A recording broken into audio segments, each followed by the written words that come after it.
प्राचीन समय की बात है। काशी के पास एक छोटे से गांव में सरोजा नाम की युवती रहती थी।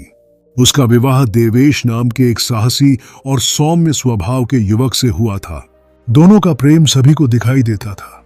सरोजा हरितालिका तीज का व्रत बड़े श्रद्धा भाव से करती थी, क्योंकि उसने अपनी दादी से सुना था कि यह व्रत माता पार्वती ने स्वयं भगवान शिव को पाने के लिए किया था।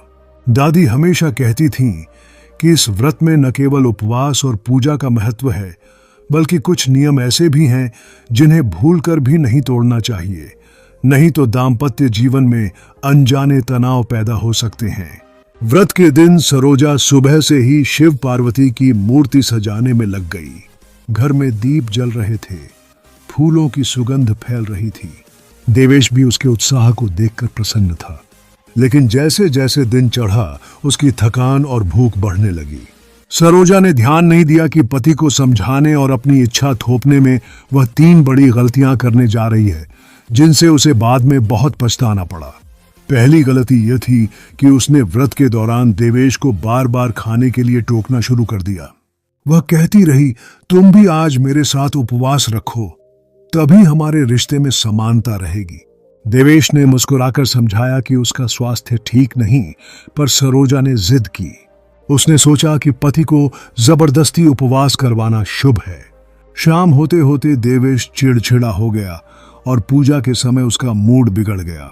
बाद में सरोजा को एहसास हुआ कि हरितालिका तीज का व्रत स्त्री का व्यक्तिगत संकल्प है। इसे पति पर थोपना अशुभ माना जाता है। दूसरी गलती यह हुई कि सरोजा ने व्रत के बीच पति के साथ बहस कर ली। पूजा के लिए फल और सामग्री लाने में देवेश देर कर गया। सरोजा को लगा कि वह व्रत की गंभीरता नहीं समझता और उसने गुस्से में कुछ कठोर बातें कह दी।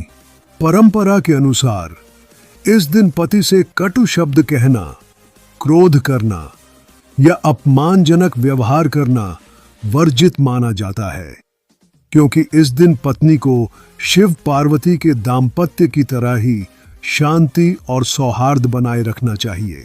पूजा के बाद सरोजा को पश्चाताप हुआ, क्योंकि उसका मन अशांत रहा। तीसरी गलती सबसे गंभीर थी। रात को पूजा पूरी होने के बाद सरोजा ने देवेश से कहा कि वह उसके साथ बैठकर देर तक बातें करे और समय बिताए। थके होने के बावजूद देवेश मान गया, लेकिन धीरे धीरे बातों का स्वरूप रोमांटिक होने लगा। सरोजा की दादी ने सिखाया था कि हरितालिका तीज का व्रत ब्रह्मचर्य पालन और पूर्ण संयम का प्रतीक है, और इस दिन पति पत्नी को शारीरिक निकटता से दूर रहना चाहिए। यह व्रत आत्म संयम और भक्ति के लिए है, न कि सांसारिक सुख के लिए। लेकिन उस दिन सरोजा इस नियम को भूल गई। अगले दिन दादी ने समझाया कि ऐसा करने से व्रत का आध्यात्मिक फल कम हो जाता है और यह माता पार्वती के संकल्प के विरुद्ध है। इन 3 घटनाओं के बाद सरोजा को गहरा पश्चाताप हुआ। उसने महसूस किया कि व्रत का अर्थ केवल भूखे रहना नहीं, बल्कि आचरण में पवित्रता और मन में शांति लाना है। पति पर अपनी इच्छा थोपना, उसे रूठना या क्रोध करना और व्रत के दिन शारीरिक निकटता रखना, ये सब नियम विरुद्ध हैं। अगले वर्ष जब हरितालिका तीज आई तो सरोजा ने बड़ी श्रद्धा और संयम से व्रत किया। उसने देवेश को स्वतंत्र रखा, दिन भर मुस्कुराती रही और रात को केवल शिव पार्वती का ध्यान किया। इस बार न केवल पूजा सफल रही, बल्कि उनके दाम्पत्य जीवन में भी मधुरता और गहराई आ गई। यह कहानी हमें सिखाती है कि हरितालिका तीज केवल एक रस्म नहीं, बल्कि तप, प्रेम और विश्वास का प्रतीक है। यदि पति पत्नी इस दिन एक दूसरे पर दबाव न डालें, कटुता न रखें और संयम बरतें, तो यह व्रत सचमुच शिव पार्वती के आशीर्वाद का मार्ग खोल देता है। उस वर्ष के बाद जब सरोजा ने हरितालिका तीज का व्रत बड़ी श्रद्धा से किया, तो उसके भीतर जैसे एक नया दृष्टिकोण जाग उठा। अब वह समझ चुकी थी कि व्रत केवल परंपरा निभाने के लिए नहीं, बल्कि अपने मन और जीवन को अनुशासित करने के लिए होता है। अगले साल जब तीज का समय आया, गांव में भी खूब हलचल रही। महिलाएं नए कपड़े पहन रही थीं, हाथों में मेहंदी लगा रही थीं, गीत गा रही थीं। सरोजा भी उनके साथ बैठी थी, लेकिन इस बार उसका मन केवल साज सज्जा में नहीं, बल्कि शिव पार्वती की भक्ति में डूबा था। तीज के दिन सूर्योदय से पहले ही वह स्नान करके तैयार हो गई और उसने देवेश से कहा, तुम अपना ध्यान रखो, तुम्हें व्रत रखने की जरूरत नहीं है, यह मेरा संकल्प है। देवेश उसकी बदली हुई सोच देखकर खुश हो गया। उसने कहा, पिछली बार तुम्हें देखकर लगा कि तुम खुद को थका रही हो और मुझे भी थकाने की कोशिश कर रही हो, पर इस बार तुम्हारा चेहरा शांत है। सरोजा मुस्कुराई और बोली, मैंने समझ लिया है कि यह व्रत खुद को भगवान के निकट लाने के लिए है, न कि दूसरों पर अपनी इच्छा थोपने के लिए। दिन भर सरोजा बिना पानी पिए भी सहज रही, क्योंकि उसका मन स्थिर था। वह बार बार शिव पार्वती की कथा याद करती रही, कैसे माता पार्वती ने कठोर तपस्या करके भगवान शिव को अपने पति के रूप में प्राप्त किया।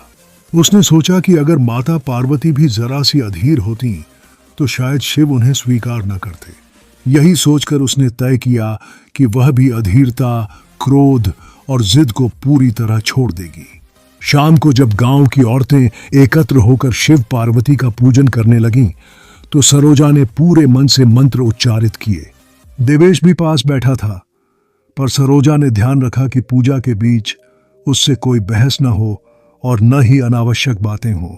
उसने अपने पति की आंखों में देखा और मन ही मन कहा, तुम्हें पाने के लिए मुझे किसी कठोर साधना की जरूरत नहीं, बस अपने मन को निर्मल रखना है। यही इस व्रत का सार है। रात को जब सभी लौटे और व्रत की कथा समाप्त हुई, तब भी सरोजा ने पूरी शांति से विश्राम किया। देवेश ने पूछा, आज तुम बहुत बदल गई हो, क्या कारण है? सरोजा ने कहा, कारण है समझ। पिछले साल मैंने व्रत को केवल भूखे रहने की रस्म समझा था, पर अब मैंने जाना है कि यह आत्म संयम और प्रेम का उत्सव है। इस दिन पति पत्नी को केवल एक दूसरे के प्रति श्रद्धा और आदर रखना चाहिए, न कि जिद, क्रोध या सांसारिक इच्छाएं। धीरे धीरे यह बात पूरे गांव में फैल गई कि सरोजा का जीवन बदल गया है। अब वह छोटी छोटी बातों पर गुस्सा नहीं करती, पति पर कोई दबाव नहीं डालती और हर काम भगवान की भक्ति समझकर करती है। लोग उससे सीखने लगे कि व्रत का सही अर्थ क्या है। कई महिलाएं कहती, हम भी अपने पतियों को मजबूर करते हैं कि वे भी हमारे साथ उपवास रखें, पर अब हमें समझ में आया कि ऐसा करना ठीक नहीं। एक दिन सरोजा की दादी ने उसे पास बुलाकर कहा, बेटी, तुमने वही सीखा है जो हर स्त्री को जानना चाहिए। हरितालिका तीज का व्रत केवल एक दिन का उपवास नहीं, बल्कि जीवन भर का अनुशासन है। इस दिन जो स्त्री पति से कटु वचन न बोले, उस पर अपनी इच्छा न थोपे और पूर्ण संयम रखे, उसके दाम्पत्य जीवन में कभी कोई दरार नहीं आती। कुछ साल बाद जब सरोजा के विवाह को 8 साल हो चुके थे, लोग उनके प्रेम और सामंजस्य की मिसाल देने लगे। कई बार झगड़े के अवसर भी आए, पर सरोजा ने उस व्रत के अनुभव को कभी नहीं भुलाया। जब भी क्रोध आता, वह माता पार्वती की तपस्या को याद करती और सोचती, यदि वे सह सकती थीं तो मैं क्यों नहीं। देवेश भी उसकी इस स्थिरता से प्रभावित हुआ और कहने लगा, तुम्हारे कारण ही हमारे घर में हमेशा शांति बनी रहती है। इस तरह हरितालिका तीज केवल एक त्योहार नहीं, बल्कि सरोजा के जीवन का मार्गदर्शक बन गई। उसने खुद अनुभव किया कि पति के साथ इस दिन 3 काम कभी नहीं करने चाहिए। पहला, उस पर उपवास का दबाव न डालना। दूसरा, उससे बहस या कटु वचन न कहना। और तीसरा, इस दिन शारीरिक निकटता से संयम रखना। इन 3 नियमों का पालन करने से न केवल व्रत सफल हुआ, बल्कि उनके रिश्ते में गहरा विश्वास और प्रेम भी बढ़ा। सरोजा और देवेश की कहानी आज भी गांव में सुनाई जाती है, ताकि हर स्त्री यह समझ सके कि व्रत का वास्तविक फल केवल भगवान की पूजा में नहीं, बल्कि अपने आचरण की पवित्रता में है। समय के साथ सरोजा और देवेश का जीवन और भी स्थिर और शांत होता गया।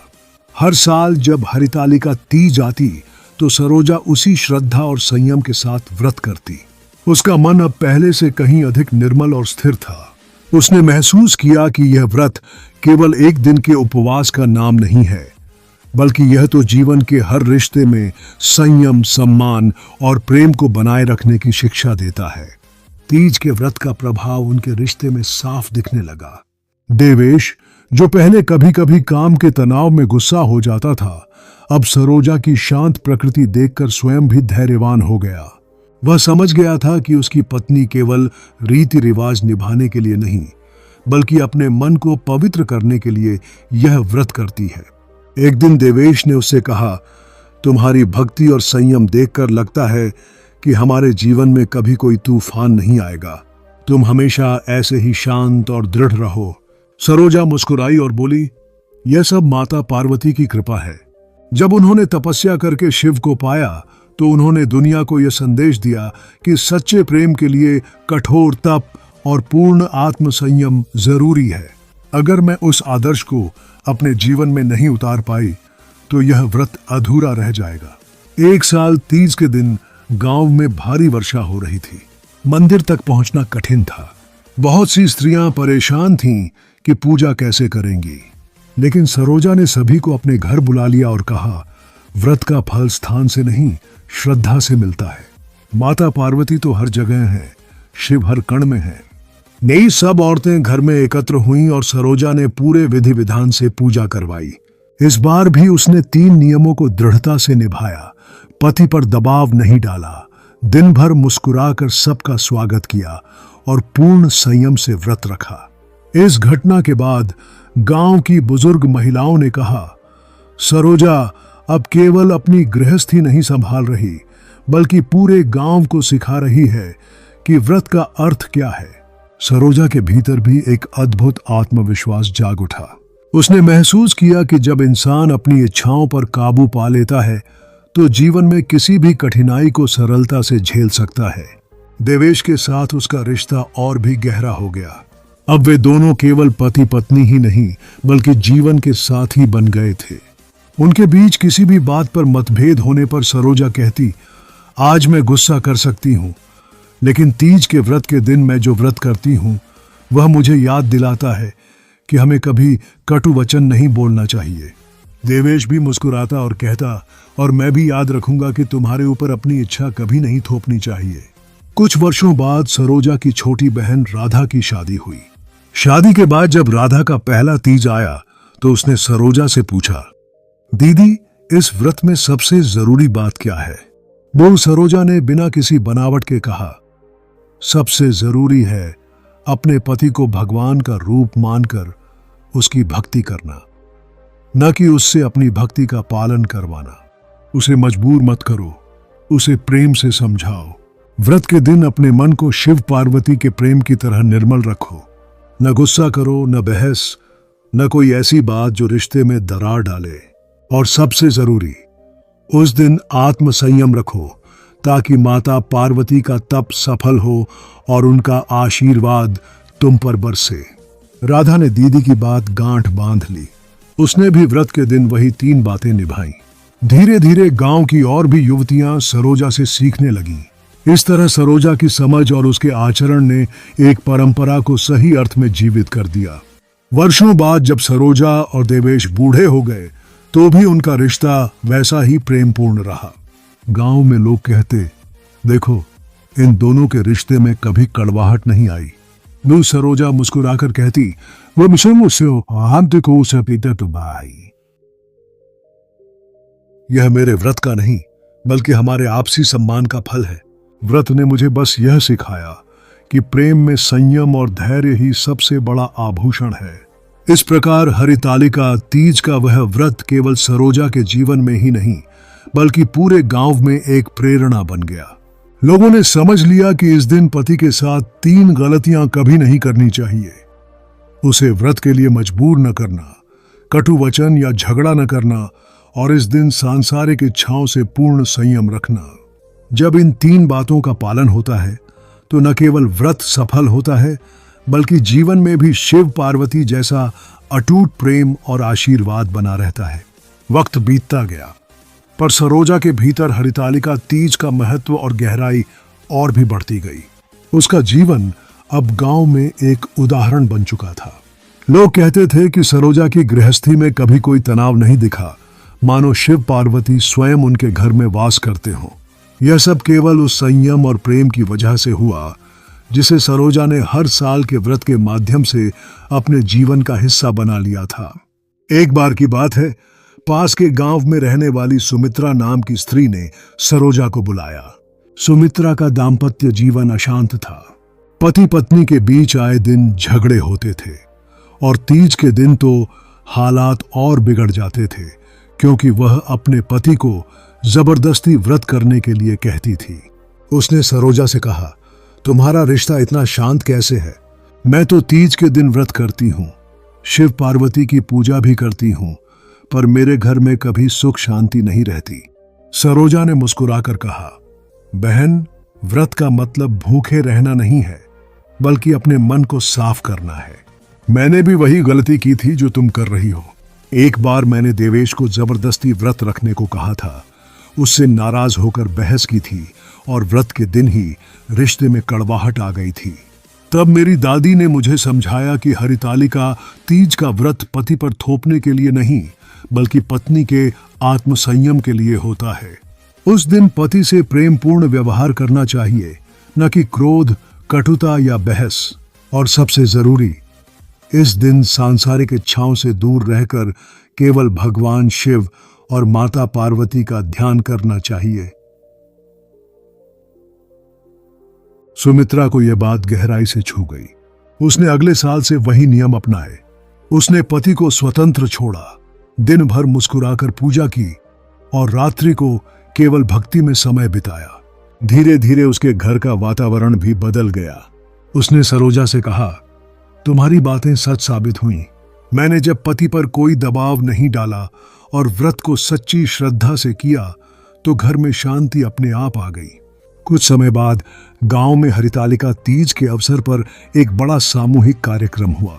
सभी स्त्रियों ने मिलकर तय किया कि इस बार वे केवल पूजा पाठ नहीं करेंगी, बल्कि इस व्रत के सही अर्थ पर चर्चा भी करेंगी। सरोजा को कार्यक्रम का नेतृत्व करने के लिए बुलाया गया। उसने वहां खड़े होकर कहा, बहनों, हरितालिका तीज का यह व्रत केवल भूख सहने का नाम नहीं है। यह हमें सिखाता है कि अपने रिश्ते को कैसे पवित्र बनाया जाए। इस दिन 3 बातें याद रखो। पति को कभी मजबूर मत करो, उससे कभी झगड़ा मत करो, और अपने मन और शरीर को पूर्ण संयम में रखो। ऐसा करने से माता पार्वती प्रसन्न होती हैं और शिव का आशीर्वाद जीवन भर मिलता है। सभी स्त्रियां उसकी बातें सुनकर भावुक हो गईं। किसी ने कहा, हमने तो आज तक केवल रस्म निभाई थी, असली अर्थ तो आज समझ में आया। तो किसी ने कहा, अब हम भी अपने घर में तीज का व्रत ऐसे ही करेंगे। उस दिन सरोजा ने महसूस किया कि उसकी साधना और अनुभव अब केवल उसके लिए नहीं, बल्कि पूरे गांव के लिए उपयोगी हो रहे हैं। देवेश को भी गर्व हुआ कि उसकी पत्नी ने एक साधारण से व्रत को पूरे गांव के जीवन की प्रेरणा बना दिया। वह कहने लगा, तुम्हारे कारण यह व्रत केवल तुम्हारा नहीं रहा, अब सबका हो गया है। तुमने जो संयम और प्रेम सिखाया है, वही असली पूजा है। सरोजा ने विनम्र होकर कहा, मैंने कुछ नहीं किया, यह सब माता पार्वती की कृपा है। उन्होंने ही मुझे यह मार्ग दिखाया है कि व्रत केवल भगवान को नहीं, बल्कि अपने परिवार को भी जोड़ने का साधन है। समय के साथ सरोजा और देवेश के बच्चे बड़े हुए। उनकी बेटियां भी हरितालिका तीज का व्रत करने लगीं। सरोजा उन्हें वही 3 बातें समझाती। इस दिन पति पर दबाव मत डालो, कटुता मत रखो और संयम रखो। व्रत केवल भूखे रहने का नाम नहीं है, बल्कि अपने आचरण को पवित्र बनाने का नाम है। देसी मिर्ची की बेटियां अपनी मां के जीवन को देखकर समझ गईं कि यह केवल उपदेश नहीं, बल्कि एक जीता जागता अनुभव है। कई सालों बाद जब सरोजा बूढ़ी हो गई, तब भी उसका यह संकल्प बना रहा। अब वह उपवास कठिनाई से रख पाती थी, पर उसका मन पहले से भी ज्यादा स्थिर था। वह कहती, भूख सहना कठिन नहीं, कठिन है मन को संयम में रखना। अगर व्रत में यही सीख ली जाए, तो पूरा जीवन शिव पार्वती के आशीर्वाद से भर जाता है। सरोजा की यह जीवन गाथा आज भी गांव में सुनाई जाती है। लोग कहते हैं, हरितालिका तीज का व्रत करना है तो सरोजा की तरह करो, भक्ति, प्रेम और संयम से। इस तरह उसने पूरे समाज को यह सिखाया कि इस पवित्र दिन पति के साथ तीन भूल कभी नहीं करनी चाहिए। व्रत के लिए मजबूरी नहीं, रिश्ते में कटुता नहीं और सांसारिक आकर्षण से दूरी। इन्हीं तीन बातों से न केवल व्रत सफल होता है बल्कि जीवन भी सुखमय और शांत हो जाता है। तो दोस्तों, हरितालिका तीज का ये व्रत सिर्फ भूखे प्यासे रहने की रस्म नहीं, बल्कि शिव पार्वती के प्रेम और तपस्या से जुड़ा एक गहरा संदेश है। इस दिन अगर पत्नी अपने आचरण को संयमित रखे, पति पर अपनी इच्छा थोपे नहीं, क्रोध और कटु वचन से दूर रहे और मन को पूर्ण भक्ति में लगाए, तो ये व्रत केवल देवी देवताओं को ही नहीं, जेके चैजाम सामूह के नहीं, बल्कि आपके रिश्ते को भी आशीर्वाद देता है। सरोजा की तरह अगर हम भी इस दिन के नियमों को समझकर निभाएं, तो दाम्पत्य जीवन में मिठास बनी रहती है और घर परिवार में सदैव सुख शांति का वास होता है।